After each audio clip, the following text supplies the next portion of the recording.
Hello everyone. सो आज हम Mauryan empire को स्टडी करेंगे और देखेंगे किस तरीके से मौर्यन एम्पायर में क्या क्या चीज़ें इंपॉर्टेंट है एग्ज़ाम्स के पर्सपेक्टिव से। सबसे पहले अगर हम बात करें मौर्यन एम्पायर की, तो यहाँ पे हमें देखने को मिलेगा टाइम पीरियड जो है मौर्यन एम्पायर का 324 से 187 BC का है। और ये टाइम पीरियड याद रखना बहुत ज़रूरी है बिकॉज कई बार जो डायरेक्टली पूछ लिया जाता है टाइम पीरियड या फिर वो कंटेम्प्रेरी पूछ लेते हैं। ठीक है, तो यहाँ पे इसका निमोनिक्स है मौर्य के। अगर देखोगे तो मौर्य में आपको देखने को मिलेगा थोड़ा सा मॉर्निंग वाली फीलिंग आ रही है। ठीक है, मौर्य मॉर्निंग, मौर्य मॉर्निंग। ठीक है, तो मॉर्निंग की अगर हम बात करें तो लोग हमेशा बड़े बुजुर्ग कह के गई हैं कि 3 बजे जो उठ जाता है सुबह, ठीक है, अगर सुबह के 3 बजे उठ जाओ यानी सूर्य होने से पहले अगर आप 3 बजे अपना दिन की शुरुआत कर रहे हो, मॉर्निंग में उठ रहे हो, तो आपके दिन के जो 24 घंटे हैं वो काफ़ी अच्छे से बीतेंगे। यानी आपके दिन का जो पूरा का पूरा 24 घंटा है बहुत इफ़ेक्टिवली आप उसको यूटिलाइज़ कर पाओगे अगर आप सुबह के 3 बजे उठते हो। कैसे यूटिलाइज़ कर पाओगे कि अगर 24 घंटे में से आप 18 घंटे आप जो आप काम करना चाहते हो, पढ़ाई करना चाहते हो या फिर ऑफिस जाना चाहते हो, जो भी आप काम कर सकते हो वो 18 घंटे अच्छे से करो। बाकी के जो बच रहे हैं 24 में से, तो याद रखना 6 घंटे बच रहे हैं, पर हम मान के चलते हैं कि 7 घंटे बच रहे हैं। तो बाकी के जो 7 घंटे हैं उसको आप ऐसे लेके चलोगे कि आपको सभी के साथ में इंजॉय करना है। तो साथ मतलब सभी के साथ में इंजॉय करना है। ठीक है, फैमिली के साथ बैठ जाओ, अपने फ्रेंड्स के साथ बैठ जाओ, अपने कलीग्स के साथ बैठ जाओ। तो उस तरीके से आप ध्यान रख सकते हो कि मॉर्निंग में अगर जो इंसान 3 बजे उठता है वो अपने पूरे दिन के 24 घंटे अच्छे से यूटिलाइज़ करता है। 24 घंटे की बात करें तो 24 में से 18 घंटे आप अच्छे से इफेक्टिवली यूटिलाइज़ करो, बाकी जो 7 घंटे है उसे सबके साथ इंजॉय कर लो। तो ये एक तरह का निमोनिक्स है जो आपको याद रखना है कि मौर्यन एम्पायर जो है 324 से 187 BC तक देखने को मिलेगा। सबसे पहले यहाँ पे बात की गई है फर्स्ट सब कॉन्टिनेंट एम्पायर ऑफ इंडिया, यानी कि मौर्यन एम्पायर से पहले ऐसी कोई एम्पायर नहीं थी जो पूरे के पूरे सब कॉन्टिनेंट ऑफ इंडिया पे रूल करे। यानी सब कॉन्टिनेंट ऑफ इंडिया का मतलब आज का आपका इंडिया हो गया, देन आपका पाकिस्तान का एरिया हो गया, देन आपका ये थोड़ा बहुत आपका जो बंगाल वाला बांग्लादेश वाला एरिया वो हो गया। तो इंडिया का जो पूरा का पूरा सब कॉन्टिनेंट है उस पूरे कॉन्टिनेंट पे आपको देखने को मिलेगा मॉर्यन एम्पायर स्टैब्लिश हो रखा था। तो ये इसका प्लस पॉइंट था।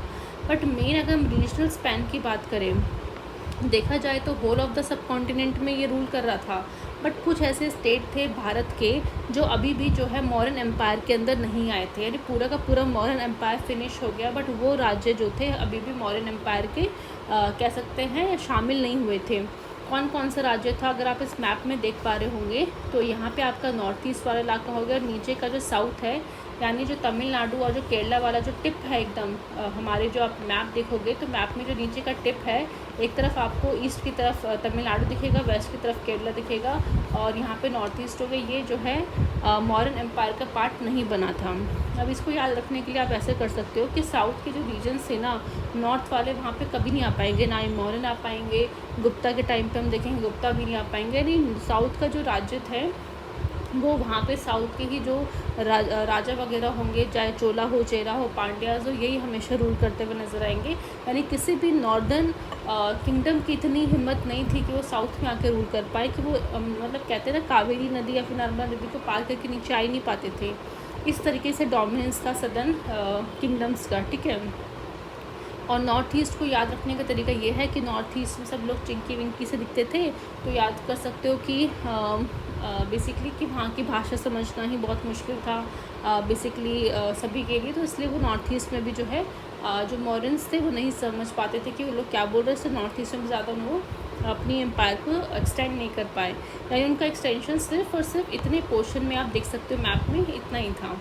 ठीक है, तो पहला चीज़ आपको ध्यान में रखनी है कि पूरे के पूरे सब कॉन्टिनेंट में एम्पायर का एक्सटेंशन था, बट तमिलनाडु और केरला को छोड़ के, साथ ही साथ नॉर्थ ईस्ट को छोड़ के। नेक्स्ट हम देखते हैं कौन कौन से ऐसे सोर्सेज थे जिसके थ्रू हमें पता चलेगा मॉर्यन हिस्ट्री के बारे में कि मॉर्यन हिस्ट्री कैसी थी। आज जो हम मॉर्यंस के बारे में पढ़ते हैं तो किन किन किताबों से हमने वो सोर्सेज निकाले हैं वो हम देखते हैं। तो सबसे पहली जो इम्पोर्टेंट किताब है जो आपको ध्यान रखनी चाहिए वो है अर्थशास्त्र। और अर्थशास्त्र की जो किताब है वो किसने लिखी है? कौटिल्य ने लिखी है। और कौटिल्य कितना इम्पोर्टेंट है मौर्यंस के लिए ये तो हम सभी जानते हैं कि जो मौर्यन डायनेस्टी की जो स्थापना है कौटिल्य के द्वारा ही की गई है। कौटिल्य ने बेसिकली चंद्रगुप्त मौर्य को बेसिकली उसके सिंहासन पे बिठाया था। नंदा डायनेस्टी को हरा के कहीं ना कहीं चंद्रगुप्त मौर्य जो था पूरे के पूरे जो मगध में रूल करता है। तो इसीलिए कौटिल्य ने जो अपनी अर्थशास्त्र किताब लिखी थी, अभी हम देखेंगे कि अर्थशास्त्र किताब कितनी इम्पोर्टेंट थी और आज के टाइम पे किस तरीके से अर्थशास्त्र को हम उससे बहुत सी चीज़ें सीख सकते हैं। ठीक है, नेक्स्ट है इंडिका। इंडिका भी एक किताब है जो मेगास्थनीज ने लिखी थी। और मेगास्थनीज की अगर हम बात करें तो ये सेल्यूकस निकेटर जो था, जो कि गवर्नर था अलेक्जेंडर के अंदर। आप देखोगे अलेक्जेंडर जब अफ़गानिस्तान वाले एरिया में आता है तो वहाँ पे बहुत से एरियाज़ को जीत के चले जाता है और उन एरिया को 3-4 भागों में बांट देता है और उनको जो है बेसिकली वहाँ पे गवर्नर्स वगैरह इस्टेब्लिश कर देता है। तो इस तरह से जो पंजाब वाला, जो आज का पंजाब वाला जो एरिया हो गया, वहाँ पे जो है उसने बेसिकली सेल्यूकस निकेटर को गवर्नर बनाया था।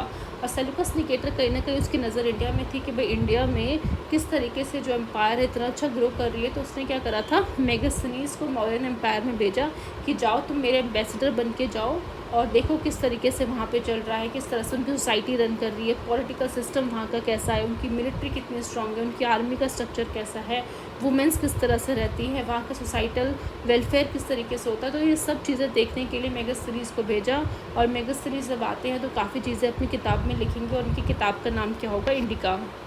नेक्स्ट हम देखते हैं थर्ड आपका है यहाँ पे जूनागढ़ इंस्क्रिप्शन है। सो आई होप आपको अर्थशास्त्र समझ में आ गई कि इसको याद रखने के लिए निमोनिक की ज़रूरत नहीं है। आपको पता ही होगा कि अर्थशास्त्र कौटिल्य ने लिखी है और इंडिका मेगास्थनीज ने लिखी है। मेगास्थनीज को याद रखने के लिए ऐसा कर सकते हो कि मेगा नाम की लड़की है, वो इंडियन है, इंडिया की है, तो दैट्स वाई आप उसको रिलेट कर सकते हो। मेगा मतलब इंडिया की, यानी मेगास्थनीज किसकी है किताब, उसने कौन सी किताब लिखी है, इंडिका। नेक्स्ट है जूनागढ़ इंस्क्रिप्शन, जो है बेसिकली आपको गुजरात में देखने को मिलेगा। और इस जूनागढ़ इंस्क्रिप्शन में जो है 3 लोगों का जिक्र किया गया है, 3 राजाओं के बारे में, अशोका के बारे में देखने को मिलेगा, रुद्रदमन वन है और स्कंद गुप्ता जो कि गुप्ता डायनेस्टी होगा। तो इन तीनों राजाओं के बारे में मेंशन किया गया है जूनागढ़ इंस्क्रिप्शन में। अगर हम देखें जूनागढ़ इंस्क्रिप्शन की कि मॉडर्न्स के बारे में कैसे बताते हैं, तो इस जूनागढ़ इंस्क्रिप्शन में जो रुद्रदमन वन है वो लिखते हैं talks of construction of Sudarshan lake. मतलब इसमें लिखा हुआ है जूनागढ़ इंस्क्रिप्शन में कि जो रुद्रदमन वन है उन्होंने जो है कहीं ना कहीं सुदर्शन लेक जो है, जो बनाई गई थी चंद्रगुप्त मौर्य के टाइम पे, उनको वापस से रेनोवेट करने का काम जो है किया होगा। ठीक है, तो कंस्ट्रक्शन ऑफ सुदर्शन लेक जो कि ड्यूरिंग द चंद्रगुप्त मौर्य के दौरान जो सुदर्शन लेक बनाई गई थी जूनागढ़ में, वहाँ पे उसके बारे में उसको वापस से रिनोवेट करने का काम रुद्रदमन वन ने किया था, ऐसा जूनागढ़ इंस्क्रिप्शन में लिखा हुआ था। तो सिर्फ आपको ये जानने की इतना ज़रूरत नहीं है कि क्या लिखा है, बस इतना जानने की ज़रूरत है फ़िलहाल के लिए कि जूनागढ़ इंस्क्रिप्शन में 3 किंग के बारे में मेंशन किया गया है, अशोका, रुद्रदमन वन और स्कंदगुप्त। अब इसको याद करने का निमोनिक्स क्या है, तो जूनागढ़ को आप याद सकते हो जूना बेसिकली एक तरह का आप देख सकते हो बर्तन धोते टाइम एक लोहे का जूना टाइप का होता है, उसको यूज़ करके आप बर्तन धोते हो। ठीक है, और इस राजाओं के लिए हमने एक न्यूमोनिक बना दिया SRK। ठीक है, SRK मतलब S का मतलब हो जाएगा स्कंदगुप्त है, R का मतलब रुद्रदमन है, K का मान लो अशोका है। ठीक है, का तो SRK भी जो है जूना से ही अपने बर्तन धोता है, यानी SRK जो हमारा शाहरुख खान है वो भी जूना यूज़ करता है बर्तन धोने के लिए। तो इसलिए जूनागढ़ में क्या है, SRK, S मतलब आपका स्कंदगुप्त हो गया, R का मतलब आपका रुद्रदमन हो गया और K का मतलब आपका अशोका हो गया। ठीक है, आई होप आपको याद रहेगा। फोर्थ आपका है एडिक्ट्स, यानी अशोका के डिफरेंट एरियाज़ में डिफरेंट स्टेट्स में बहुत सारे एडिक्ट्स देखने को मिलेंगे, चाहे वो रॉक के बने हुए एडिक्ट्स हो सकते हैं, पिलर्स के फॉर्म में हो सकते हैं। तो उन पिलर्स और उन रॉक्स को अगर जब हमने स्टडी किया तब हमें पता चला कि मौर्यन एम्पायर क्या चीज़ थी और अशोका किस तरीके से रूल किया करता था। ठीक है, नेक्स्ट है आपका परिशिष्ट पावन। परिशिष्ट पावन की बात करें तो एक किताब है जो कि लिखी गई है हेमचंद्रा के द्वारा, एंड इस किताब में बता रखा है, हेमचंद्र बताते हैं कि talk about the Chandragupta Maurya के बारे में बताते हैं, उनका कनेक्शन जैनिज़्म से किस तरीके से, यानी चंद्रगुप्त मौर्य जो थे जिसको कौटिल्य ने नंदा को मतलब नंदा के खिलाफ मतलब वो यूज़ किया था, यानी नंद डायनेस्टी को हराया था चंद्रगुप्त मौर्य और कौटिल्य ने मिलके। उसी चंद्रगुप्त मौर्य ने जो है बेसिकली जैनिज़्म को वो अपना लेते हैं अपने ठीक है, अपने जो जब वो राजा बने होते तो उस दौरान वो जैनिज़्म को फॉलो करते हैं। तो चंद्रगुप्त मौर्य का कनेक्शन जैनिज़्म से किस तरीके का था, ये चीज़ हमें किस किताब से पता चलती है, तो परिशिष्ट पावन जो किताब उसके द्वारा पता चलती है, और वो किताब किसने लिखी है, हेमचंद्रा जी के द्वारा लिखी गई है। और हेमचंद्रा खुद एक जैन स्कॉलर है। ऑब्वियसली बात है, अगर चंद्रगुप्त मौर्य जैनिज़्म को फॉलो कर रहे हैं तो सभी लोग जो इस चीज़ के ऊपर किताब लिखेंगे। तो इसलिए हेमचंद्र जो कि खुद जैन स्कॉलर थे, जो खुद जैनिज़्म को फॉलो करते थे, जब उन्होंने देखा कि जो इतने बड़े मौर्यन एम्पायर का राजा जब जैनिज़्म को फॉलो कर रहा है, तो उन्होंने कहा इसके ऊपर तो किताब लिखनी चाहिए। तो इसलिए फटाफट हेमचंद्र ने क्या किया, परिशिष्ट पावन वाली जो किताब है लिख दी, जिसमें वो बताते हैं कि किस तरह से चंद्रगुप्त मौर्य का कनेक्शन जैनिज़्म के थ्रू आया।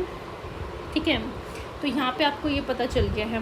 नेक्स्ट आपको देखने को मिलेगा ये जो परिशिष्ट पावन है, इसका दूसरा नाम क्या है, स्थावीरा वाली चरित्र। ठीक है, अगर आपसे पूछ सकते हैं परिशिष्ट पावन या फिर इसका नाम दूसरा चेंज कर सकते हैं, स्थावीरा वाली। ठीक है, स्थावीरा वाली चरित्र। और ये जो किताब है जो है आपको संस्कृत में देखने को मिलेगी। ठीक है, संस्कृत में लिखी गई है हेमचंद्र जी के द्वारा।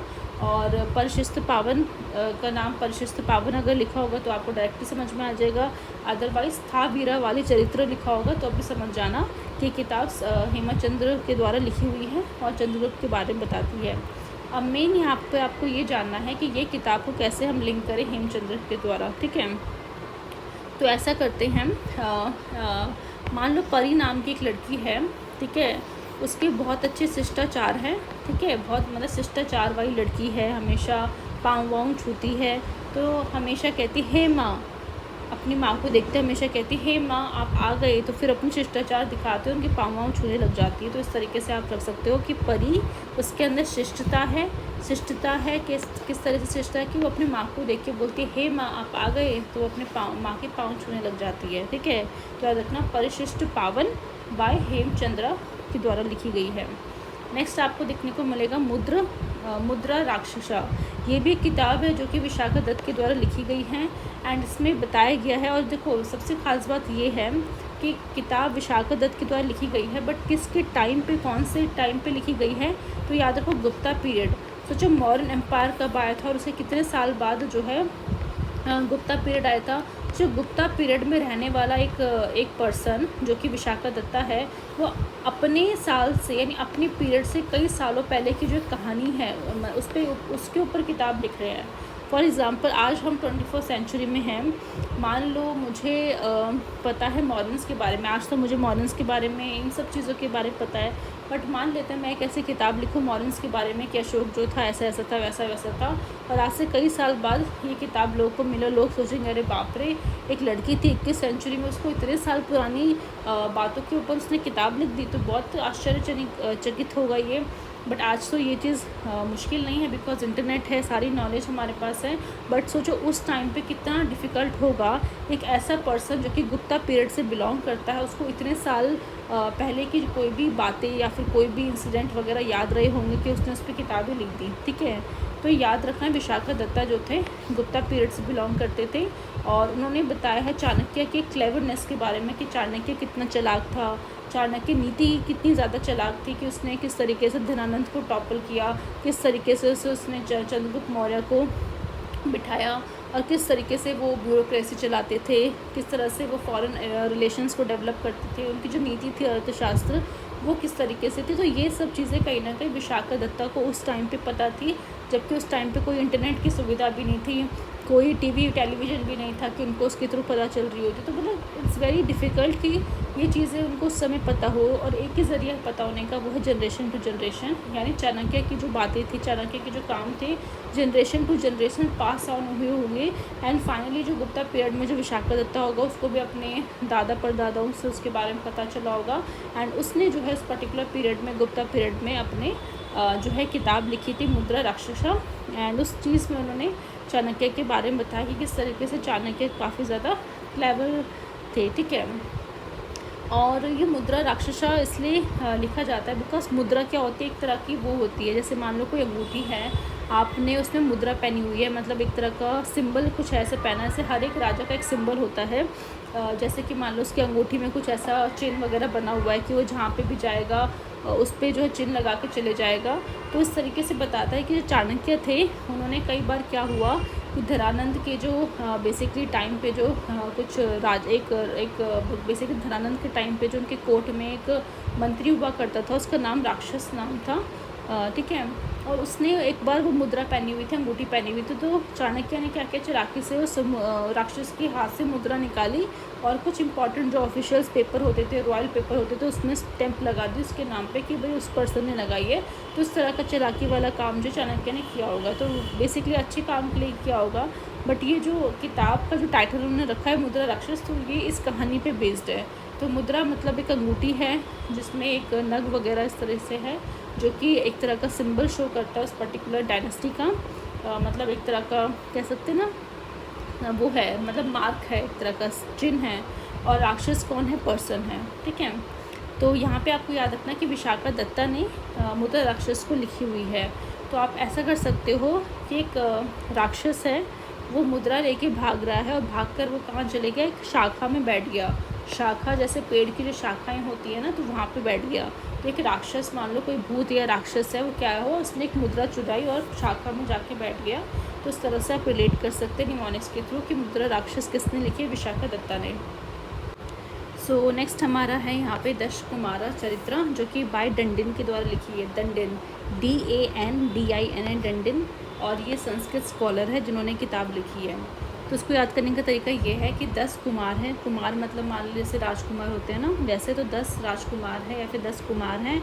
उनको जो है टीचर जो है बेसिकली दंड कर रहा है, क्योंकि उस समय जो राजा महाराजा थे उनको सब संस्कृत लैंग्वेज सिखाई जाती थी। तो क्योंकि उन्होंने संस्कृत लैंग्वेज अच्छे से नहीं सीखी है, तो उन 10 कुमार को बिठा के जो दंड दिया जा रहा है, किसके द्वारा, टीचर के द्वारा, ठीक है। तो ऐसे आप इसको याद रख सकते हो।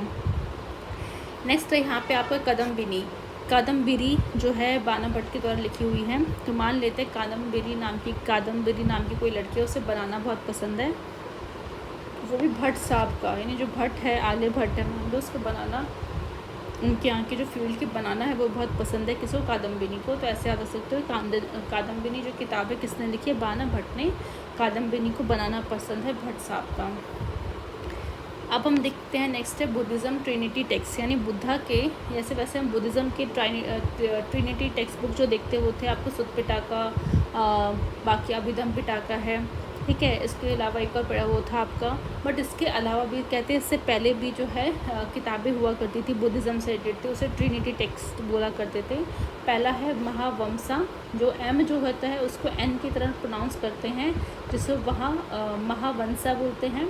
एंड सेकंड था मिलित पानो, थर्ड है महाभाष्य। तो ये 3 किताबें बुद्धा की ट्रिनिटी, यानी तीन किताबें मानी जाती बुद्धिज़्म की, जो कि चंद्रगुप्त मौर्य के लाइफ के बारे में दर्शाती है। तो इस किताबों से भी हमें चंद्रगुप्त मौर्य के बारे में पता चला। अब मेन चीज़ है किताबें लिखी किसने है, इतना तो पता है कि तीनों किताबें बुद्धा से, बुद्धिज़्म से रिलेटेड है। अब मेन चीज़ें किताबें लिखी किसने हैं, ठीक है। तो महावंशा, मिलिंद पानो, महाभाष्य, सबसे पहले तो ये पता होना चाहिए तीनों किताबें बुद्धिज़्म से रिलेटेड है। कैसे याद रखोगे कि महावंश, ये महान चीज़ें जो बातें होती है बुद्धा ही बता सकते हैं। मिलिंद पानो, मिलिंद जो था उसको बुद्धा जी के विचार इतने पसंद आए कि वो अपने आप को कन्वर्ट कर देता है। महाभाष्य, महान भाषाएँ जो होती है बुद्धा की होती हैं, तो इस तरह से आप इसको रिलेट कर सकते हो। महावंशा, वंशा की बात करें तो किसने लिखी है, महानामा, यानी महावंश, यानी महान लोगों के वंश जो होते हैं उनके नाम भी बड़े बड़े होते हैं, यानी महान नाम होते हैं, ठीक है। महान वंश जो होते हैं, जिनके महान वंश होते हैं, उनके नाम भी एकदम महानों जैसे होते हैं, इसलिए महावंशा को किसने लिखा है, महानामा ने लिखा हुआ है। सेकंड है मिलिंद पानो।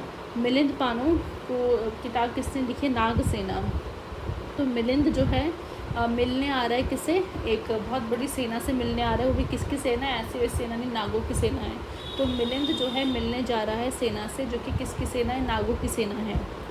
नेक्स्ट है महाभाष्य। महान भाषाएं किसकी थी, तो पुरानी भाषाएं होती थी, जैसे पतंजलि मानव से पुराना है, तो पतंजलि ने बेसिकली महाभाष्य लिखा हुआ है। तो महान भाषा किसकी है, पतंजलि की जो है भाषा जो है महान है। तो इस तरह से आप याद कर सकते हो कि बुद्धा की 3 किताबें हैं, तीनों किताबें चंद्रगुप्त के बारे में बताती हैं। पहली किताब है महावंशा। महावंश किसके होते हैं, इसके महानाम होते हैं, तो किसने लिखी है, महानामा। मिलिंद पानो किसने लिखी है, नागसेना, मिलने जा रहा हूँ सेना से, जो किसकी, नागों की सेना है। तीसरे महाभाष्य, महान भाषा किसकी होती है, लोगों की, जैसे पतंजलि की। तो महाभाष्य किसने लिखी, पतंजलि ने। नेक्स्ट हमारी कुछ और बुद्धिस्ट किताबें हैं। दीपवंसा हो गया, अशोक वदाना हो गया, दिव्य वदाना हो गया। ये सारी किताबें जो है अशोका की लाइफ के बारे में बताते हैं। इसके ऊपर वाली जो किताबें थी वो चंद्रगुप्ता के बारे में बताती थी और ये अशोका के बारे में बताती है। बस फ़र्क ये है कि इन किताबों के ऑथर्स कौन हैं, उनके नाम हमें पता नहीं है, सिर्फ इतना पता है कि तीनों किताबें बुद्धिज़्म से रिलेटेड है। तो क्वेश्चन भी आपको ये आएगा कि पूछ सकते हैं कि दीपवंसा किताब जो है बुद्ध से रिलेटेड है, जैनिज़्म से रिलेटेड है या फिर ब्राह्मणिज़्म से रिलेटेड है। तो याद रखना दीपवंसा, वंसा जो हो रहा है ना, वंसा वंशा, ये सारी चीज़ें जो है बुद्धिज़्म से रिलेटेड है। अशोक वदाना, ठीक है। अशोक जो थे खुद बुद्धिज़्म को फॉलो करते थे, तो अशोक वदाना तो ऑब्वियसली किताब बुद्धिज़्म से रिलेटेड होगी। दिव्य वदाना, दिव्य शक्ति किसके पास से, बुद्धिज़्म के पास से, तो दिव्य वदाना भी कौन सी होंगी, बुद्धिज़्म की किताबें होंगी। नेक्स्ट किताब थी वंसा थापाकासिनी। तो वंसा थापाकासिनी जो है 10th सेंचुरी की किताब है। ये इसके ऑथर जो है अननोन है, किसने लिखा है पता नहीं है, बट बताया जाता है कि इस किताब में जो है चाणक्य और चंद्रगुप्त के बारे में बता रखा है कि किस तरीके से चाणक्य थे, चंद्रगुप्त के बीच का रिलेशन क्या था, उसके बारे में बता रखा है।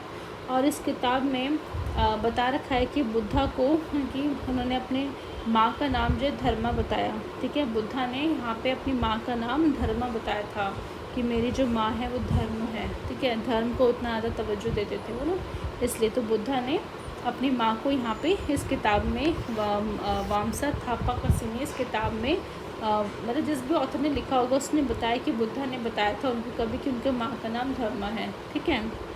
अब आपको बस ये ध्यान में रखना है कि जो किताब है वंसा थापाकासिनी ये बुद्धिज़्म की किताब है, बुद्धा से रिलेटेड है, मतलब बुद्धिस्ट स्कॉलर्स ने लिखी होगी ये किताब, ठीक है।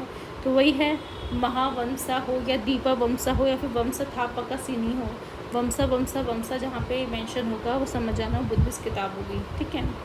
नेक्स्ट है मामू लनार तमिल पोइट है जिन्होंने किताब लिखी है और ये बताते हैं साउथवर्ड एक्सपेंशन ऑफ मौर्यस का, कि किस तरीके से जो मौर्यस थे वो साउथवर्ड एक्सटेंशन नहीं कर पाए थे और मौर्यंस किस तरीके से लाइंस बनाते हैं कोशार किंगडम के साथ, जो कि कहाँ पे थे, कर्नाटका में। तो कर्नाटका में जो कोशार नाम का किंगडम था उसके साथ मौर्यंस ने अलाइंस बनाए थे। तो इस तरीके से मौर्यंस का सपना जो था साउथवर्ड एक्सटेंशन करने का, वो अलग बात है कि कर्नाटका तक तो चलो अलाइंस करके आ गए थे, बट इसके नीचे तमिलनाडु और केरला तक कुछ जा नहीं पाए थे, बिकॉज वहाँ पे ऑलरेडी चोला पांड्यास ये सब जो है रूल कर रहे थे, ठीक है। नेक्स्ट आपको ये ध्यान में रखना है कि ये जो मामूलनार है तमिल से रिलेटेड है। तो अगर ये मान लो किताब आ जाती है मामूलनार किसने लिखी है, तो तमिल आपको बस ध्यान रखना है। तो तमिल से हमने निमोनिक बनाया था तू मिल, ठीक है।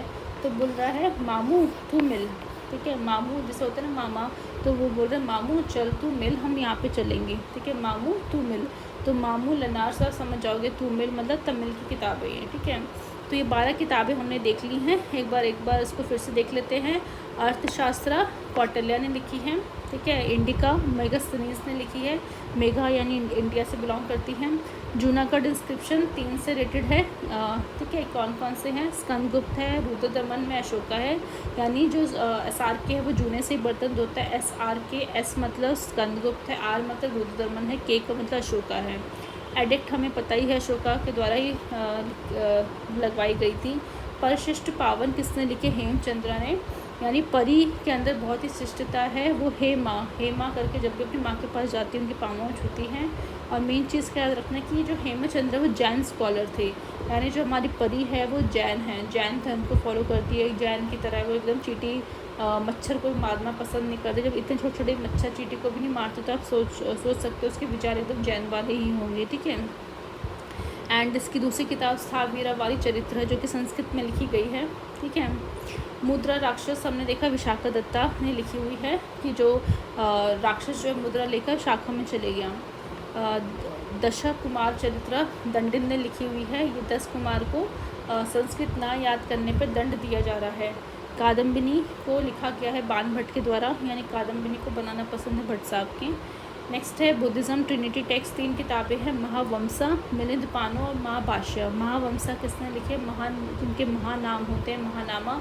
मिलिंद पानो मिलने जा रहा है वो किससे, सेना से, किसकी सेना, नाग सेना से। महाभाष्य जिसकी भाषा एकदम वो हो पतंजलि, ठीक है। बुद्धिस्ट किताबें एक और 3 और हैं, दीपवंसा अशोक वंदना, दिव्य वंदना, जो कि अशोका की लाइफ के बारे में बताती हैं, जहाँ के पीछे वंशा लग जाए, या फिर अशोक है जिस किताब का नाम, दीप दिव्य वदाना जिस किताब का नाम है, तो समझ जाना बुद्धा की किताबें हैं। नेक्स्ट है वंशा थापकासिनी, इसके ऑथर का नाम नहीं पता, बस इतना पता है बुद्धा की किताब है, क्यों वंशा मेंशन किया हुआ है। मामूलनार तमिल पोइट है, यानी कि आप देख सकते हो, ठीक है, मामू तू मिला के, ठीक है। तो ये हमने निमोनिक्स के साथ ही 12 किताबें पढ़ ली है, जो कि बहुत ज़्यादा इंपॉर्टेंट हैं। अब हम देखेंगे इम्पॉर्टेंस ऑफ अर्थशास्त्र and understanding the modern history, यानी अगर हमें मॉडर्न हिस्ट्री को और अच्छे से डीपली पढ़ना है तो हमें अर्थशास्त्र में जो जो चीज़ें लिखी हुई हैं उनका हमें अंडरस्टैंडिंग होना, उनका इम्पॉर्टेंस हमें पता होना चाहिए।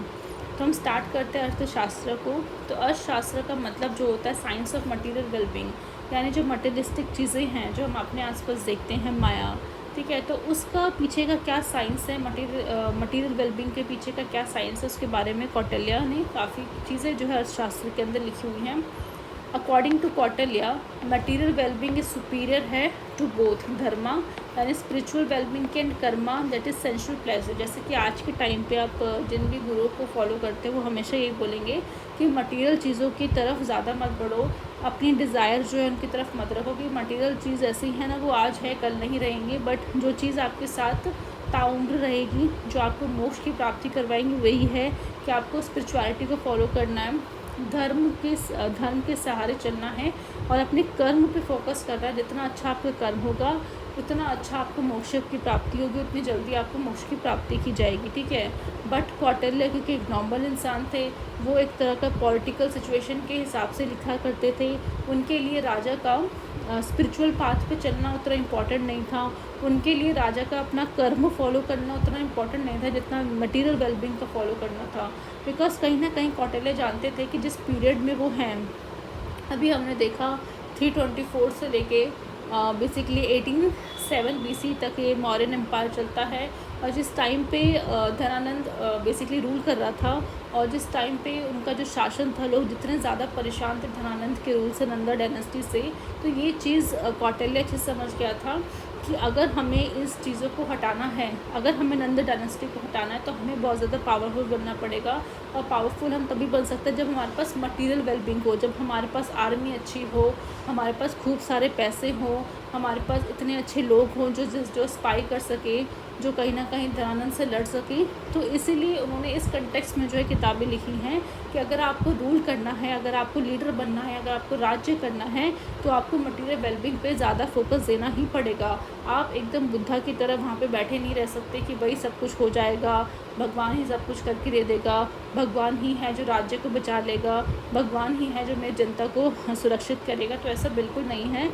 आपको हमेशा तत्पर रहना पड़ेगा, अपनी आर्मी को इतना स्ट्रांग करना पड़ेगा कि जब भी कोई भी पर्सन या फिर कोई भी दुश्मन आप पे अटैक कर रहा हो, तो आप इतने सक्षम होने चाहिए कि आप उस अटैक से खुद को भी संभाल सके और अपने राज्य को संभाल सके और राज्य की जनता को संभाल सके। तो इसलिए उन्होंने जो है मटीरियल वेलबींग पे ज़्यादा फोकस किया है कि राजा जितना ज़्यादा मटीरियलिस्टिक रिच होगा, जितना ज़्यादा उसके पास पैसा होगा, पावर होगी, वो इतना ज़्यादा स्ट्रांग होगा, उसकी आर्मी जितनी ज़्यादा स्ट्रांग होगी उतना ही राज्य स्ट्रांग होगा, और जितना ज़्यादा इकॉनमी स्ट्रांग होगी किसी भी राज्य की, उतना ज़्यादा वो राज्य भी स्ट्रांग रहेगा। तो इकॉनमी हो गई, आर्मी हो गई, राजा हो गए, ये सब मिलके जो है पूरे के पूरे राज्य को, पूरे के पूरे एम्पायर को स्ट्रांग बनाते हैं। यही कारण था कि कौटिल्य ने मटीरियल वेलबींग को हमेशा सुपीरियर रखा then the dharma, spiritual wellbeing and the karma, sensual pleasure. ठीक है, आई होप आप समझ पा रहे होंगे। बट आज के टाइम पे एज अ कॉमन पर्सन हमें हमेशा ये ध्यान रखना पड़ेगा, कर्म पे हमें फॉलो करना है, कर्म हमारे अच्छे होने चाहिए, ठीक है। इसके बाद देख सकते हैं लिखा गया है कि अर्थशास्त्र जो कि लिखी गई थी कौटिल्य के द्वारा, वो काफ़ी सेंचुरीज़ तक जो है खोई हुई थी, वो किताब जो है किसी के हाथ नहीं लगी थी, और ये किताब जो है फाइनली रीडिस्कवर की गई थी 1905 में, वो भी पंडित आर रामा शास्त्री, यानी इंडियन जो पर्सन है पंडित आर रामा शास्त्री, उन्होंने इस किताब को ढूंढ निकाला था। एंड फाइनली 1905 के बाद कहीं ना कहीं हमें पता चल सका कि अर्थशास्त्र के थ्रू कि कितनी बड़ी लेगेसी जो है छोड़ के गए थे चाणक्य और कौटिल्य और चंद्रगुप्ता।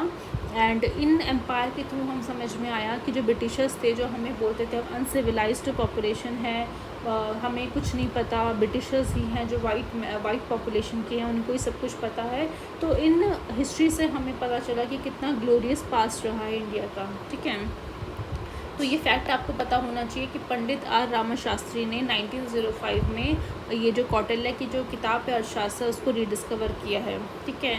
तो ऐसे कर सकते हो कि जैसे पंडित होते हैं ना, पंडित हर चीज़ जो है ना ढूंढ के निकाल लेते हैं, ये पुराने ज़माने में ये चलता था, वो चलता था, तो पंडितों को सब पता है। और शास्त्री जो होते हैं उनको पंडित गिरी का होता है ना, शास्त्री जी, पंडित जी, शास्त्री, पंडित, ये सब सुनाने वर्ड्स होते हैं। तो ऐसे कर सकते हैं। शाम को क्या था, शास्त्री जी बैठे हुए थे और अपने पंडित वाला काम करे, तुरंत उनको किताब वगैरह मिल गई, उन्होंने पढ़ा, संस्कृत में सब कुछ लिखा था, तो समझ गए कि ये चीज़ें हैं, ठीक है। तो शाम को शास्त्री जी पंडित की तरह जो भी अपना पूजा पाठ करे थे, तभी उनको किताब मिली, तो उन्होंने बताया लोगों को कि ये तो अर्थशास्त्र है।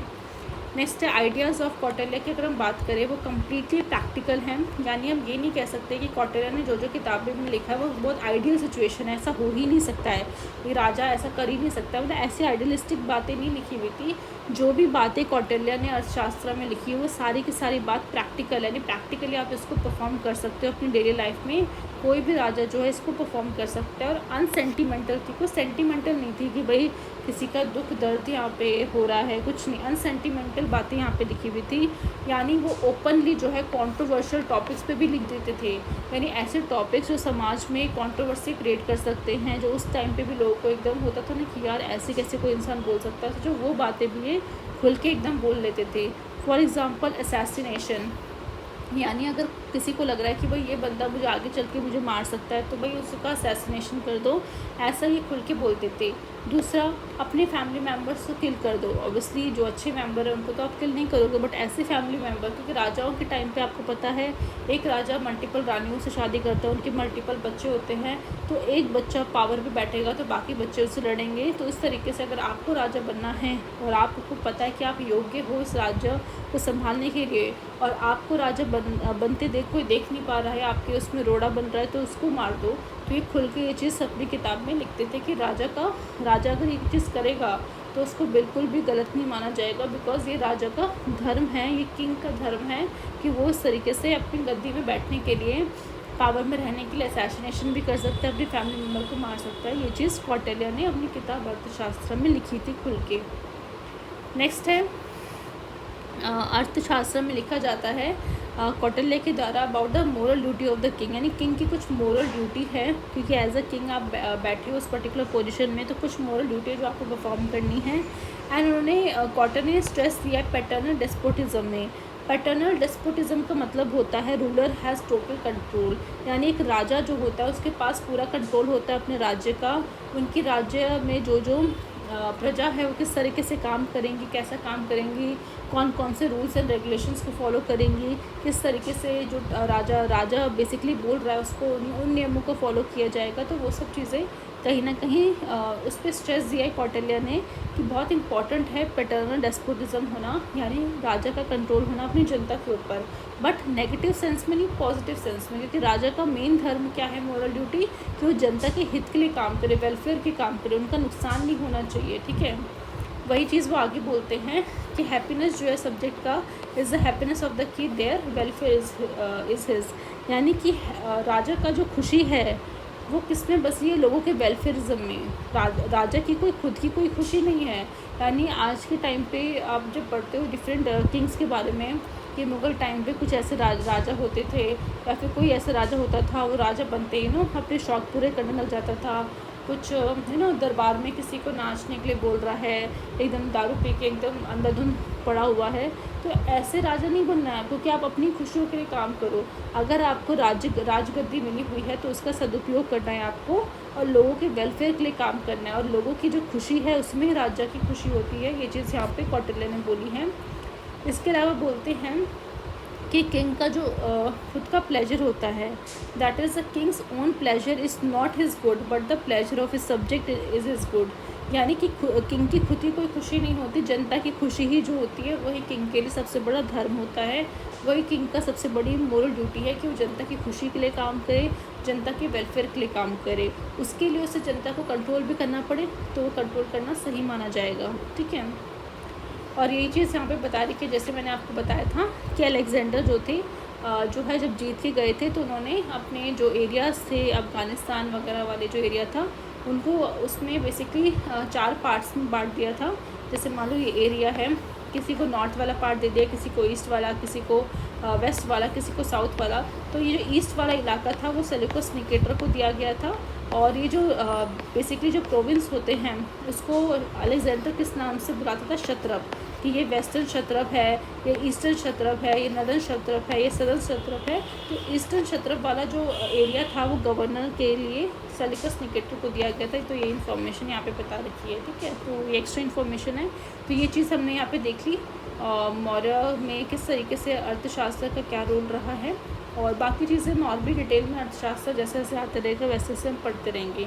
तो यहाँ पे हमने सबसे पहले कौटिल्य के अर्थशास्त्र पढ़ा मॉडर्न्स के बारे में। अब हम पढ़ेंगे मेगास्थनीज की जो किताब थी इंडिका, उसने किस तरीके से एक्सप्लेन किया है। तो जैसा कि हम जानते हैं मेगास्थनीज एक एम्बेसडर था सेल्यूकस निकेटर का, जो कि ईस्टर्न क्षत्रप था, अंडर द अलेक्जेंडर काम करता था वो। और इस सेल्यूकस निकेटर ने मेगास्थनीज को चंद्रगुप्त मौर्य के कोर्ट में एज एम्बेसडर बन के भेजा, यानी एक तरह का दूत बन के गया था मेगास्थनीज किसका, सेल्यूकस निकेटर का।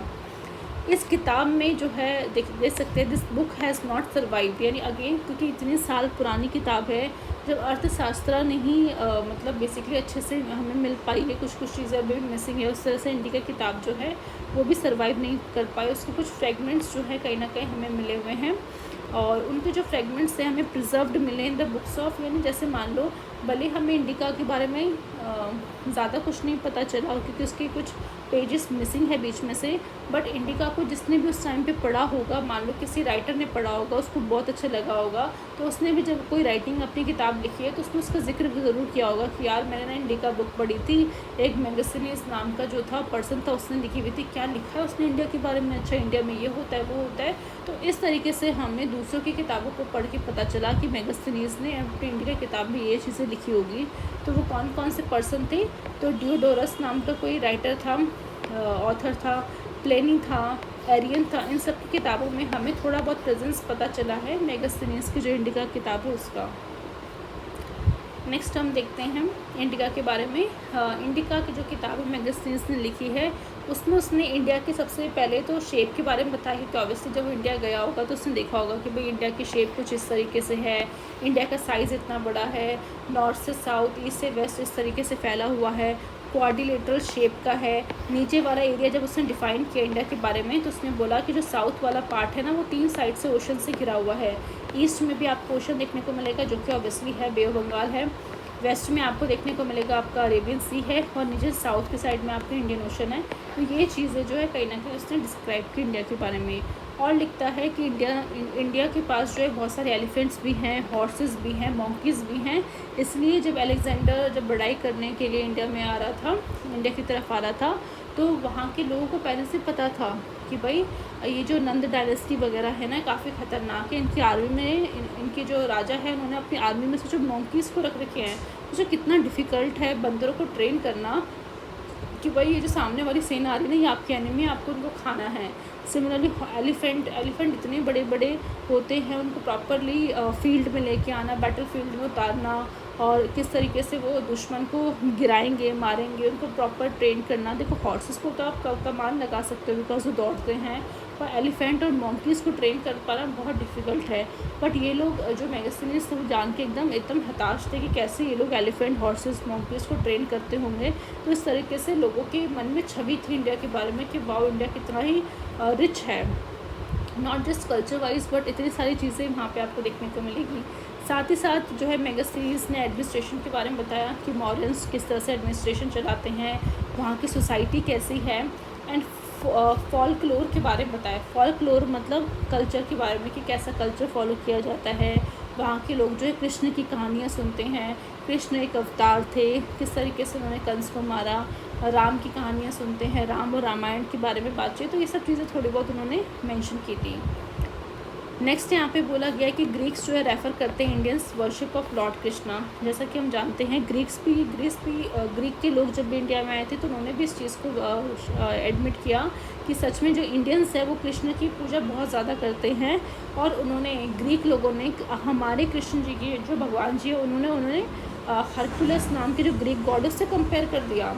यानी ग्रीक बोलते हैं कि जिस तरीके से भारत में लॉर्ड कृष्णा को पूजा जाता है ना, उसी तरीके से हमारे ग्रीक में यानी ग्रीक लोग जो हैं अपने जो गॉड है हरकुलस उसको पूजते हैं। तो उनका हमारा जो हरकुलस गॉड है उनके जो कृष्णा है वो हमसे ही नहीं है। तो इस तरह से वो डिस्क्राइब करने लग गए थे ग्रीक लोग, ठीक है। इसके अलावा उन्होंने बताया कि दे पोर्ट्रेट इंडियन एज ऑनेस्ट, यानी मेगास्थनीज ने इंडियंस को ऑनेस्ट बताया है कि जो इंडियंस थे बहुत ज़्यादा ऑनेस्ट हैं, उनका बहुत अच्छा करैक्टर होता है, यानी वो कोई भी गलत काम नहीं करते हैं, मोरल वैल्यूज़ उनके अंदर कूट कूट के भरी है। बट वही है, तारीफ़ लिखना चाह रहे हैं कहीं ना कहीं। इतना तो हम भी जानते हैं कोई भी ऐसा राज्य नहीं हो सकता जहाँ पे वहाँ की पॉपुलेशन 100% हाईली मॉरल करेक्टर को कुछ ना कुछ क्राइम तो देखने को मिलता है। बट वही बात है कि उस टाइम पे इतना क्राइम नहीं था, बिकॉज वहाँ पे रूल्स और रेगुलेशंस बहुत स्ट्रॉन्ग हुआ करते थे। आज जिस सेंचुरी में हम रह रहे हैं वहाँ पे क्राइम तो पूछो मत, जितने भी एडवांस कंट्री आप क्यों ना हो, क्राइम रेट आपको उतना का उतना ही देखने को मिलेगा। तो यानी कि डिपेंड इस पर नहीं करता कि आप कैसे हो, डिपेंड इस पर करता है कि आपके रूल्स एंड रेगुलेशन कितने स्ट्रॉन्ग है, कि आपकी जनता के अंदर वो डर है कि भाई हमें कोई गलत काम नहीं करना, ठीक है। बट मेगास्थनीज ने जो देखा वो उसने लिखा, तो उसने वही लिखा कि भाई जो इंडियंस है ऑनेस्ट हैं, उनका करेक्टर बहुत अच्छा है, मोरल वैल्यूज़ होती हैं, ठीक है। साथ ही साथ उन्होंने बताया कि वो काफ़ी ज़्यादा मेगास्थनीज काफ़ी ज़्यादा इम्प्रेस थे बाय दी कंटेनमेंट मतलब एक सेल्फ सेटिस्फैक्शन थी उन्हें, कि लोगों को ना सेल्फ सेटिस्फैक्शन होती है। And the prosperity of Indian people, कितने प्रॉस्परस थे, खुश रहते थे हमेशा, कोई दुखी नहीं था उसमें से, ठीक है। इसके अलावा मेगास्थनीज बोलता है कि फेमाइंस नेवर विजिट इंडिया, मतलब फेमाइंस यानी जो कह सकते हैं ना भूखमरी, कभी भी इंडिया ने कभी विजिट ही नहीं किया है। ऐसा है कि मतलब इंडिया में कभी भूखमरी हुई ही नहीं, बट ऐसा पॉसिबल नहीं है, ठीक है। तो मेगास्थनीज बोलते हैं there has never seen scarcity of nourishing food, कि मैं जब तक था भारत में तब तक मैंने कभी ये चीज़ देखी नहीं कि फूड की कोई कमी हो जाए, ऐसा कभी मैंने देखा ही नहीं। इवन द बैटल्स, वो बताते हैं कि जो भी बैटल्स वगैरह लड़ाइयाँ वगैरह लड़ी जाती थी वो हमेशा एग्रीकल्चर फील्ड से दूर लड़ी जाती थी। बिकॉज जो भी बैटल लड़ रहा है, जो भी राजा युद्ध लड़ रहा है, उन्हें ये चीज़ पता होता था कि भाई हमें एग्रीकल्चर फील्ड से दूर लड़ना है। बिकॉज एग्रीकल्चर फील्ड में अगर हम लड़ेंगे, हमारी सेना वहाँ चली जाएगी तो ऑब्वियसली एग्रीकल्चर ख़राब हो जाएगा। द मोमेंट एग्रीकल्चर ख़राब हो जाएगा तो फूड वगैरह नहीं अच्छे से हो पाएगा, और फूड अच्छे से नहीं हो पाएगा तो कहीं ना कहीं हमारी जनता भूखी रह जाएगी। तो जनता भूखी रहेगी तो राजा को परेशानी होगी।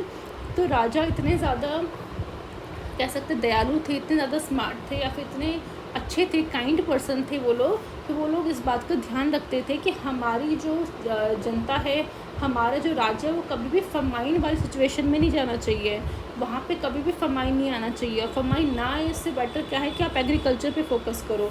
इसलिए जब भी आप लड़ाई करोगे तो एग्रीकल्चर फील्ड से दूर हट के लड़ोगे।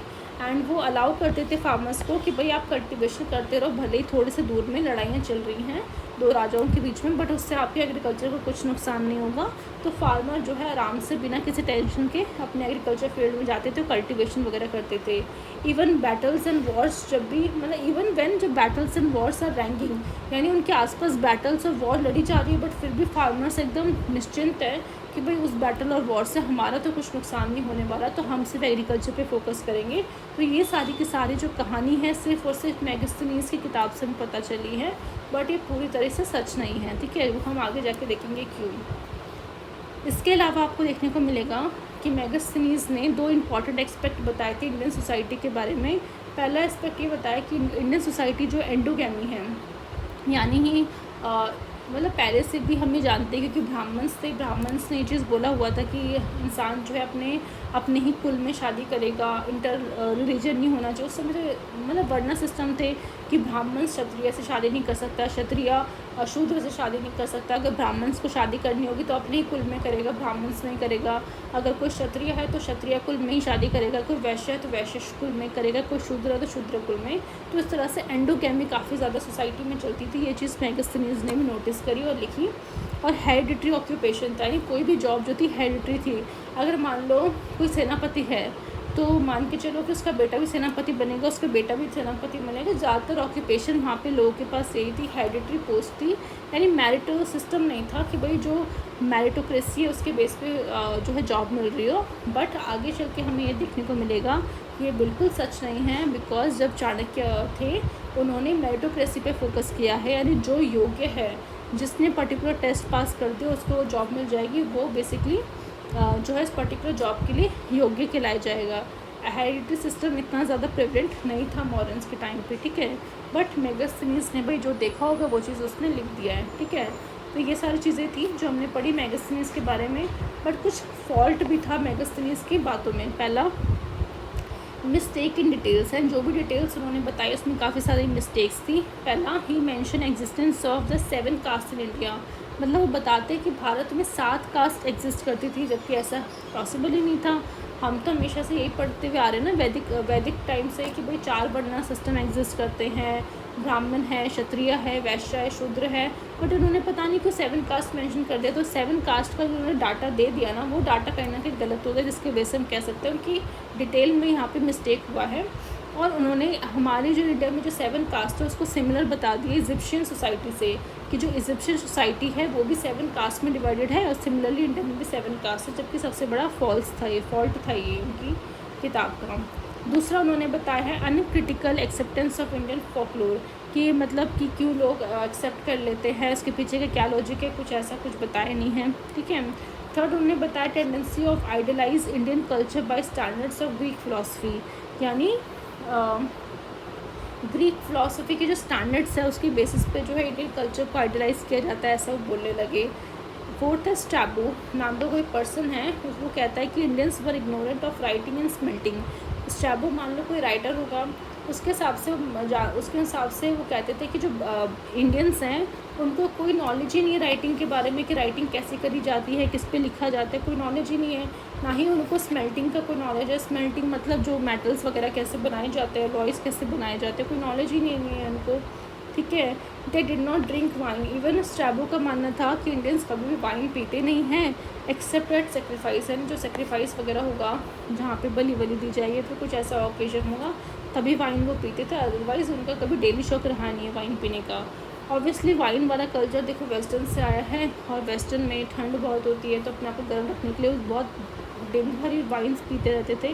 बट इंडिया में वैसा कल्चर नहीं था, तो ये चीज़ें वो लिखते हैं, ठीक है। तो यहाँ पे हमने मेगास्थनीज के बारे में देख लिया। अब हम देखते हैं किस तरीके से मौर्यन डायनेस्टी स्टार्ट होती है, फाउंडर कौन है, किस तरीके से ओरिजिन होता है। सबसे पहले हम बात करते हैं फाउंडर की। तो ऑब्वियसली मौर्यन डायनेस्टी के फाउंडर हमारे चंद्रगुप्त मौर्य थे, जिनका टाइम पीरियड 321 से 297 BC था। तो अगेन इसको याद करने के लिए निमोनिक्स बना लो कि चंद्रगुप्त मौर्य जो थे मॉर्निंग में उठते थे 3 बजे, एंड दिन के 24 घंटे तो नहीं मिलते थे, 21 घंटे मिलते थे, उनमें से वो अच्छे से उसको यूटिलाइज़ करते थे। और उनका मानना था कि जितना भी घंटे हो, ठीक है, भले दिन के 21 घंटे मिल रहे हो, बट मैं 29 घंटे की जितनी क्षमता वाले घंटे के हिसाब से मैं काम करूँगा, और फिर जो 7 घंटे बचेंगे, मान के चलो 7 घंटे जो बचेंगे फिर वो सबके साथ एंजॉय करूँगा, ठीक है। तो 3 बजे मैं उठूँगा, भले दिन के 21 घंटे मिलेंगे मुझे, बट मैं एफिशिएंसी 29 घंटे वाली के हिसाब से करूँगा, जो 7 घंटे बचेंगे उसमें मैं अपनी फैमिली के साथ रहूँगा। तो इस तरह से 321 BC से 297 BC के टाइम पे चंद्रगुप्त मौर्य का टाइम पीरियड आपको देखने को मिलेगा। और इनके पास लास्ट स्टैंडिंग आर्मी थी नंदास की। ऑब्वियसली चंद्रगुप्त मौर्य से पहले नंदा डायनेस्टी रूल कर रही थी, और धरानंद जो था लास्ट रूलर था नंदा डायनेस्टी का। धरानंद को हराने के बाद कहीं ना कहीं जो उनकी आर्मी थी वो ऑब्वियसली किसकी हो जाएगी, मुगल बेसिकली मौर्यस की आर्मी हो जाएंगी। तो वही हुआ कि चंद्रगुप्त मौर्य को जो है काफ़ी ज़्यादा फ़ायदा हुआ लार्ज आर्मी का, जो कि ऑलरेडी नंदास की थी। और ओरिजिन की बात करें कि ये बेसिकली चंद्रगुप्त मौर्य को ओरिजिन किस तरीके से था, कौन मतलब किस मतलब कुछ लोग मानते हैं कि ये क्षत्रिय थे, कुछ लोग मानते हैं शूद्र थे, तो वो चीज़ हम यहाँ पे देखेंगे। पहला है बुद्धिस्ट टेक्स्ट, यानी बुद्धा की जो टेक्स्ट बुक है उससे पता चलेगा, जैसे कि दिग्ग निकाया है, ठीक है, दिग्ग निकाया हो गई किताब, महावंसा हो गई, दिव्य वदना हो गई, जो किताब हमने देखी है। इनका मानना था कि जो मौर्य थे वो क्षत्रिय से बिलोंग करते थे, क्षत्रिय यानी शाक्यास, ठीक है, क्षत्रिय कह लो या शाक्यास कह लो, उनसे बिलोंग करते थे। दैट्स वाई उनके अंदर एक वॉरियर वाली जो है फीलिंग थी, वॉरियर थे, वो लड़ते थे, लड़ाई करते थे, तो उनका मानना था क्षत्रिय से ही बिलोंग करते होंगे, ठीक है, शाक्य क्लैन, ठीक है। और बुद्धा भी उन्हीं से शाक्य क्लैन से बिलोंग करते थे, ठीक है। उसके बाद जो ब्राह्मण्स थे, जो कि एक अलग ग्रुप था हिंदू का देखने को मिलेगा, ब्राह्मण्स थे, उनका मानना था कि मौर्य जो शूद्र है, बिकॉज ब्राह्मण्स एक उच्च मतलब कह सकते हो टॉप वर्ण के हैं, ये टॉप वर्ण में आते हैं, तो ये कैसे एक्सेप्ट कर ले कि एक मौर्य नाम का एक चंद्रगुप्त मौर्य इंसान जो है उसने धनानंद को टॉपल कर दिया। तो इसलिए वो कहते थे नहीं नहीं, क्षत्रिय तो नहीं हो सकता, ये ना सबसे नीची कास्ट का होगा, सबसे नीचे वर्ण का होगा। तो गुस्से से ही सही उन्होंने जो है मौर्यस को जो कह दिया कि शूद्र से बिलोंग करता है, ये कोई क्षत्रिय वत्रिय नहीं हो सकते, ठीक है। नेक्स्ट हम देखिए अकॉर्डिंग टू विष्णु पुराण, उसके अकॉर्डिंग देखा जाए तो चंद्रगुप्त मौर्य जो थे एल्डेस्ट सन थे नंदा किंग के। जो नंदा जो भी रहा होगा राज्य, उसका जो किंग था सावर्थ सिद्धि, ठीक है, सावर्थ सिद्धि एंड मूरा जो थी डॉटर थी हंटर की। हंटर मतलब एक नॉर्मल फैमिली से बिलोंग करती थी मूरा। और हंटर कौन था? वृषाला। तो वृषाला नाम के कोई हंटर थे, उनकी बेटी थी मूरा। उस मूरा की शादी जो थी नंदा राज्य के एक राजा थे सर्वर्थ सिद्धि, उसके साथ की गई थी। और मूरा सर्वर्थ सिद्धि ने मिलकर जो एक बेटे को जन्म दिया था जिसका नाम था चंद्रगुप्त मौर्य। तो इस तरह से सभी की स्पेकुलेशंस है कि कोई मानता है कि वो क्षत्रिय से ही बिलोंग करते थे, कोई मानता है ब्राह्मण्स मानते हैं कि शूद्र थे। विष्णु पुराण के हिसाब से वो एक सर्वस्थ सिद्धि और मूरा के बेटे थे। तो सबका अलग अलग मानना है, किसी को अभी तक राइटली पता ही नहीं है कि वो बेसिकली थे कौन, ठीक है, क्योंकि ऑब्वियसली जितना हमें टेक्स्ट बुक से पता चलेगा उसके थ्रू हम हिसाब लगा सकते हैं। तो यहाँ पे हम देखने को मिलेंगे चंद्रगुप्त मौर्य पहले राजा थे, मौर्यन एम्पायर के फाउंडर थे बेसिकली मौर्यन एम्पायर के। इनके जो मेंटर थे वो चाणक्य थे, उनको चाणक्य भी बोलते हैं, कुछ लोग कौटिल्य बोलते हैं, कुछ लोग उन्हें विष्णुगुप्ता भी बोलते हैं। तो तीनों का नाम जो है सेम ही है, चाणक्य, कौटिल्य, विष्णुगुप्ता।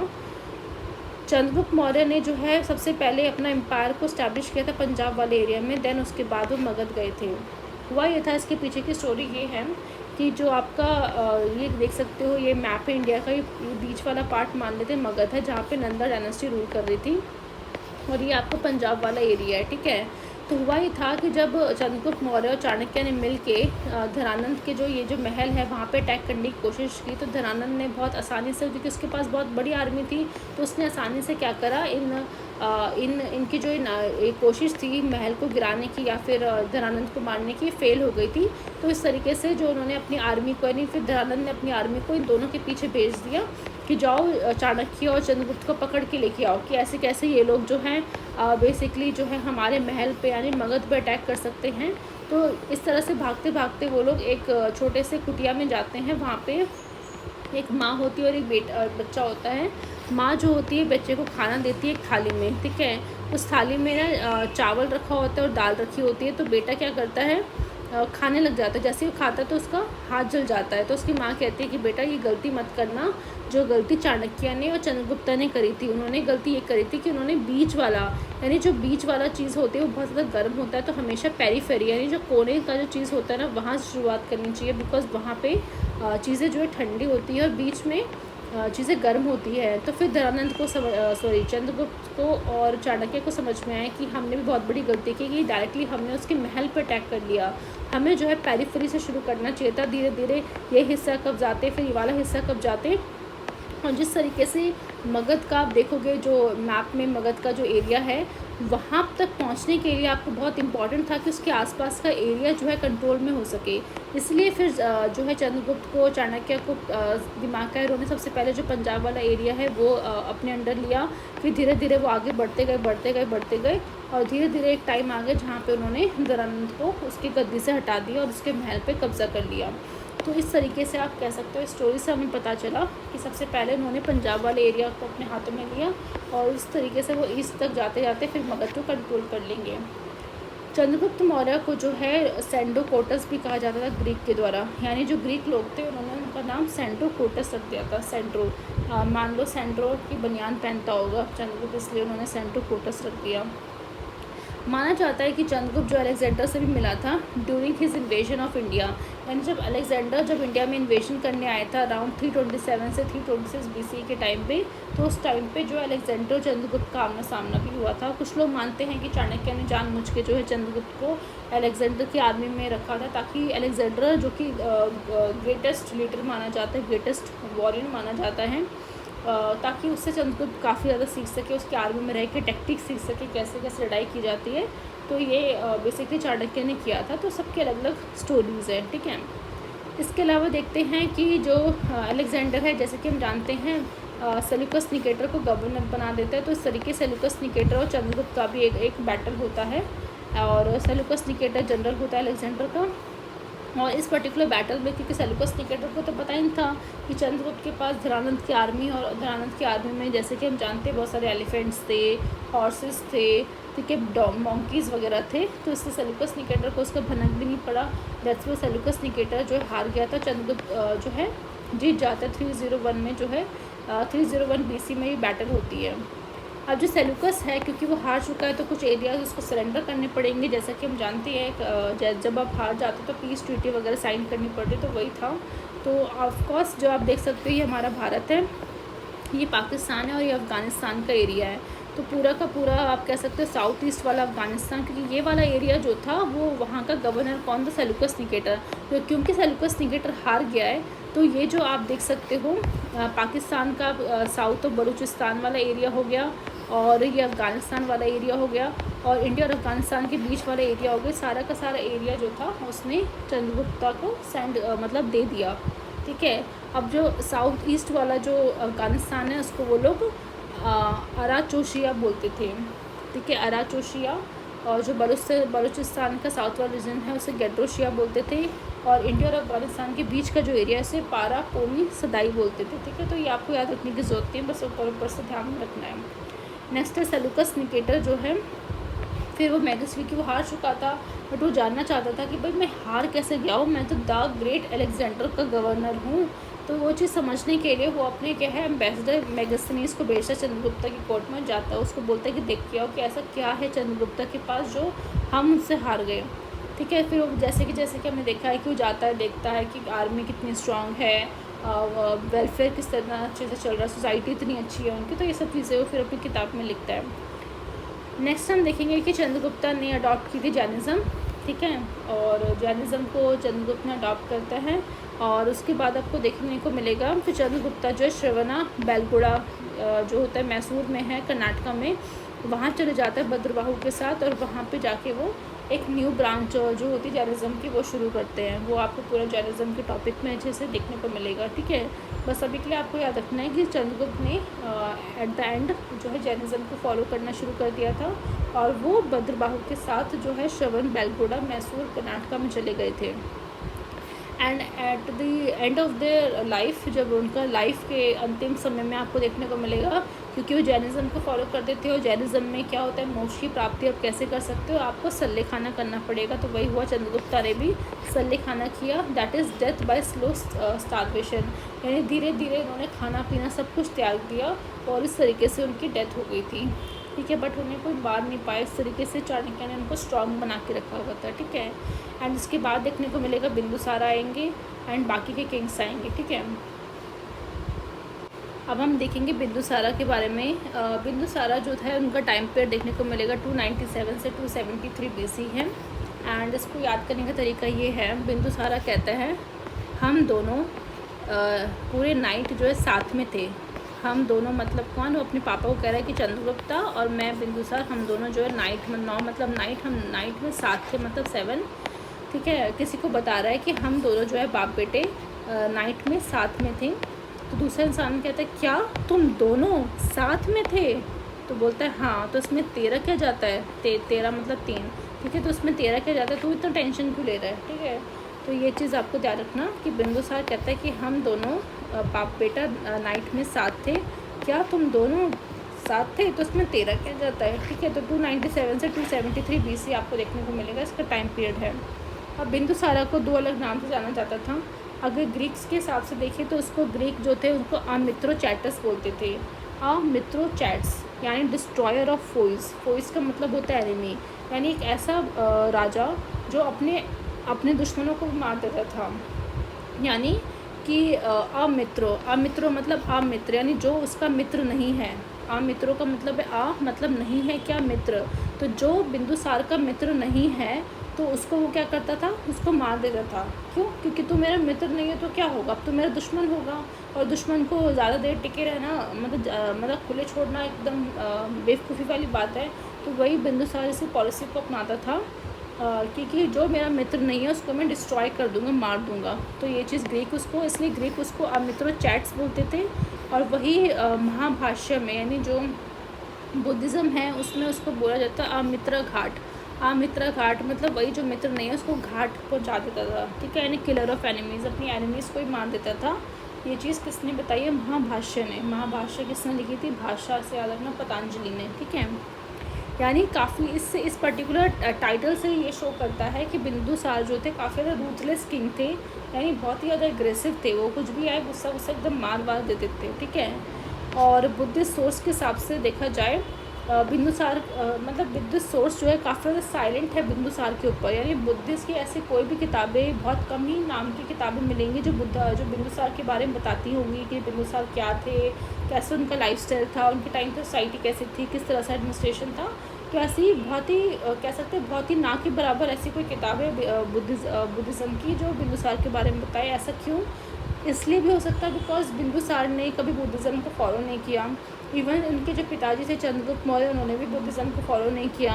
और चंद्रगुप्ता ने जैनिज़्म को फॉलो किया और बिंदुसार आगे जाके आजीविका सेक्ट को फॉलो करेंगे। ठीक है, बट यहाँ पे आपको देखने को मिलेगा जिस तरह से चाणक्य ने चंद्रगुप्त की मदद की थी उस तरह से चाणक्य ने जो है बिंदुसार की मदद की थी बहुत सी टेरिटरीज़ को जीतने के लिए। बट इनके टाइम पे जो है रिलेशन जो होंगे चाणक्य और बिंदुसार के काफ़ी ज़्यादा ख़राब हो जाएंगे। और उसके हिसाब से फिर आपको देखने को मिलेगा चाणक्य जो है छोड़ के भी चले जाते हैं बिंदुसार को। एंड फिर वो अपने रास्ते निकल जाते हैं और फिर बिंदुसार अपने हिसाब से फिर राज्य को चलाता है। नेक्स्ट है सीरियन किंग जो है, मतलब सीरिया के जो राजा थे एंटीकोकस, उन्होंने अपना एम्बेसडर जो है भेजा था बिंदुसार के टाइम पे, जिसका नाम था डिमैकस। ठीक है, डिमैकस। और दूसरा देखोगे फिलडेल्फस के जो राजा थे टॉलमी II, उन्होंने भी अपना एम्बेसडर भेजा था डियोनाइसस एज ए एम्बेसडर के फॉर्म में। तो यानी 2 एम्बेसडर आए थे। चंद्रगुप्त मौर्य के टाइम पे सिर्फ एक एम्बेसडर आया था, वो भी कौन? मेगास्थनीज आया था जो कि सेल्यूकस निकेटर ने भेजा था। पर बिंदुसार के टाइम पे 2 एम्बेसडर आए थे। पहला सीरिया के राजा एंटीकोकस ने भेजा था डिमैकस को, और जो फिलडेल्फस का राजा थे टॉलमी II, उन्होंने अपना एम्बेसडर भेजा था जिसका नाम था डियोनाइसस। ठीक है, तो इसको कैसे याद रखोगे कि बिंदुसार जो है वो कहते हैं दाई माँ। ठीक है, दाई माँ आप जो है बिंदी लगाया करो क्योंकि आपको अच्छी लगती है। तो ऐसे दाई माँ मतलब डमाइकस, बिंदी मतलब बिंदुसार, तो वहाँ से आप कनेक्ट कर सकते हो। दूसरे डियोनाइसस। ठीक है, डियो तो कहते हैं लोग कहते हैं कि अरे आपने जो डियो लगाया ना, मतलब आपने देखो बिंदी तो लगाई है बट साथ में जो आपने डियो लगा रहा है ना वो बहुत ही नाइस है, नाइस परफ्यूम है एकदम। ठीक है, जो आपका डियो है वो नाइस परफ्यूम छिड़क रहा है तो बहुत अच्छा लगा। तो डियो नाइसस। ठीक है, डियो नाइसस का है, बिंदुसार के टाइम पे आया है। नेक्स्ट है दिव्य वंदना। जैसे कि हम जानते हैं बुद्धिस्ट किताब है ये, उसमें मेंशन है उनके सन के बारे में, अशोका के बारे में। यानी कि बुद्धा की ऐसी कोई किताब नहीं है जो बिंदुसार के बारे में लिखी, क्योंकि बिंदुसार शायद काफ़ी ज़्यादा रूथलेस भी था इसलिए वो कभी लिखते नहीं थे। पर एक बुद्धिस्ट किताब ऐसी लिखी है जिससे बिंदुसार के बारे में तो नहीं लिखा बट उसके बेटे के बारे में, अशोका के बारे में लिखा है कि अशोका जो था वाइसराय हुआ करता था। जब बिंदुसार राजा था मुग़ल एम्पायर का, तो अशोका जो उसका बेटा था वो तक्षशिला और उज्जैन का एज अ वाइसराय कह लो, गवर्नर कह लो, वो बन के रहता था। और हाउ अशोका ने रिबेलियंस को शांत किया, और किस तरीके से अशोका ने उस पर्टिकुलर टाइम पे जो तक्षशिला और उज्जैन में जो रिबेलियंस चल रहे थे उसको कैसे शांत किया उसके बारे में बताता है। और साथ में हमें पता चलता है बिंदुसार ने आजीविका सेक्ट को चुन लिया था। ठीक है, तो यहाँ पे हमारा बिंदुसार हो गया। उसके बाद हम देखेंगे अशोका है एंड अभी काफ़ी सारी चीज़ें आपको देखने को मिलेंगी।